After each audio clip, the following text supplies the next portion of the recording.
और हमारे दोस्तों शुरू करते हैं यूनिट फर्स्ट लीनियर प्रोग्रामिंग की। इसमें मैं आपकी थ्योरी क्लियर कराऊंगा। सबसे फर्स्ट टॉपिक है centre problem of a linear programming. Linear programming का सेंटर प्रॉब्लम ये होता है कि एक लीनियर ऑब्जेक्टिव फंक्शन को मैक्सिमाइज या मिनिमाइज करते हुए कुछ लीनियर कॉन्स्टेंट इनइक्वालिटी या इक्वेशन को सेटिस्फाई करना। अब example maximise Z equals to 3x+2y। यहाँ पर Z equals to 3x+2y objective function है और बाकी कांस्टेंट है।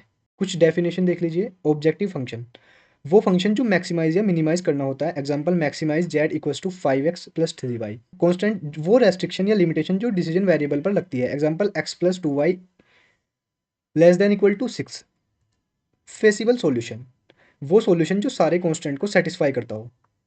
ऑप्टिमल सॉल्यूशन क्या होता है? वो फेसिबल सॉल्यूशन जो ऑब्जेक्टिव फंक्शन का सबसे बेस्ट मैक्सिमम या मिनिमम वैल्यू देता हो। फीसिबल रीजन वो रीजन जो सारे कॉन्स्टेंट को सेटिस्फाई करता हो, ग्राफिकली दिखाता हो। Basic and non basic variables basic variables जो वेरिएबल सॉल्यूशन में होते हैं। नॉन बेसिक वेरिएबल जो वेरिएबल सॉल्यूशन में नहीं होते। Considered zero. थर्ड है आपका basic theorem of linear programming. सबसे पहले है एक्सिस्टेंस थ्योरम। अगर सॉल्यूशन एग्जिस्ट करता है तो ऑप्टिमल सॉल्यूशन फेसिबल रीजन के किसी एक कॉर्नर पॉइंट वर्टिक्स पर होगा। बाउंडेडनेस थ्योरम अगर फिजिबल रीजन बाउंडेड है तो एक ऑप्टिमल सॉल्यूशन हमेशा एग्जिस्ट करेगा। डुअलिटी थ्योरम हर लीनियर प्रोग्रामिंग प्रॉब्लम जिससे प्राइमल कहा जाता है एक कोरस्पॉन्डिंग डुअल प्रॉब्लम होती है और उन दोनों के सॉल्यूशन इंटरलेक्टेड होते हैं। सिंप्लेक्स मेथड क्या है? सिंप्लेक्स मेथड एक मैथमेटिकल टेक्निक है जो मोर देन टू वेरिएबल वाले लीनियर प्रोग्रामिंग प्रॉब्लम का ऑप्टिमल सॉल्यूशन फाइंड करने के लिए होता है। इनइक्वालिटी को इक्वेशन में कन्वर्ट करते हैं स्टैक वेरिएबल के थ्रू। सिंप्लेक्स टेबल सेटअप करो। पाइवोट एलिमेंट को यूज करके इटरेशन करो। जब ऑब्जेक्टिव फंक्शन रो में कोई नेगेटिव वैल्यू नहीं रहती मैक्सिमाइज के लिए तब प्रोसेस स्टॉप कर दो। Primal and dual simplex method. Primal simplex method जब इनिशियल सॉल्यूशन फेसिबल हो लेकिन ऑप्टिमल ना हो, जब तब प्राइमल सिंप्लेक्स मेथड यूज होता है। ये स्टैंडर्ड सिंप्लेक्स मेथड है। डुअल सिंप्लेक्स मेथड जब इनिशियल सॉल्यूशन फिजिबल ना हो लेकिन ऑप्टिमल हो तब डुअल सिंप्लेक्स मेथड यूज होता है। इसमें हम फेसिबिलिटी को इंप्रूव करते हैं जबकि ऑप्टिमली को मेंटेन करते हैं। ट्रांसपोर्टेशन प्रॉब्लम एक लीनियर प्रोग्रामिंग प्रॉब्लम का टाइप है जिसमें गुड्स को मल्टीपल सोर्सेज से मल्टीपल डेस्टिनेशन तक ट्रांसपोर्ट किया जाता है ताकि कॉस्ट मिनिमाइज हो सके। सबसे दो तीन मेथड होते हैं, इसके चार मेथड होते हैं वैसे तो। North west corner method, least cost method, वोल्गस approximation method, V A M. ठीक है। फिर आती है आपकी tic tac problem.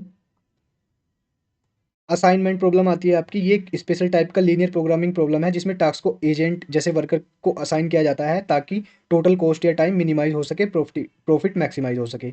Solution method होते हैं, हंगेरियन मेथड होता है। ये एक मैट्रिक बेस्ड अप्रोच है जो असाइनमेंट प्रॉब्लम को सोल्व करने के लिए यूज होती है। ग्राफिक मेथड फॉर्मुलेशन ये मेथड सिर्फ दो वेरिएबल वाले लीनियर प्रोग्रामिंग प्रॉब्लम के लिए यूज होता है। कंस्ट्रेंट को इक्वेशन में कन्वर्ट करो और उनका ग्राफ ड्रॉ करो। फेसिबल रीजन को आइडेंटिफाई करो जो एरिया सारे कॉन्स्टेंट को सेटिस्फाई करता हो। सारे कॉर्नर पॉइंट वर्टिकल को फाइंड करो। हर कॉर्नर पॉइंट पर ऑब्जेक्टिव फंक्शन की वैल्यू कैलकुलेट करो। सबसे बेस्ट वैल्यू वाला कॉर्नर पॉइंट ऑप्टिमल सॉल्यूशन होता है। Linear programming problem formulation LPP को फॉर्मुलेट करना मतलब एक रियल लाइफ प्रॉब्लम को मैथमेटिकल मॉडल में कन्वर्ट करना। स्टेप्स कौन कौन से होते हैं? डिसीजन वेरिएबल को आइडेंटिफाई करो जैसे एक्स या वाई। ऑब्जेक्टिव फंक्शन लिखो, मैक्सिमाइज प्रॉफिट या मिनिमाइज कॉस्ट। कंस्ट्रेंट लिखो, resources limitation condition. Non negative constraint include करो, X greater than equal to zero, Y greater than equal to zero. Example, एक company chairs और table बनाती है। Chair पर profit 40 रुपये है, टेबल पर प्रॉफिट 30 रुपये है। हर चेयर को 2 घंटे लगते हैं और टेबल को 1 घंटा, टोटल 100 घंटे लगते हैं। Formulate the LLP। let x number of chair, y number of table. Objective maximize z equals to 40x plus 30y, subject to 2x plus y less than equal to 100, x greater than equal to 0, y greater than equal to 0। ठीक है, यहाँ पे आपकी unit first की theory भी हो चुकी है खत्म। अब आपसे मिलते हैं नेक्स्ट यूनिट के साथ, तब तक के लिए टाटा, टेक केयर, बाय बाय।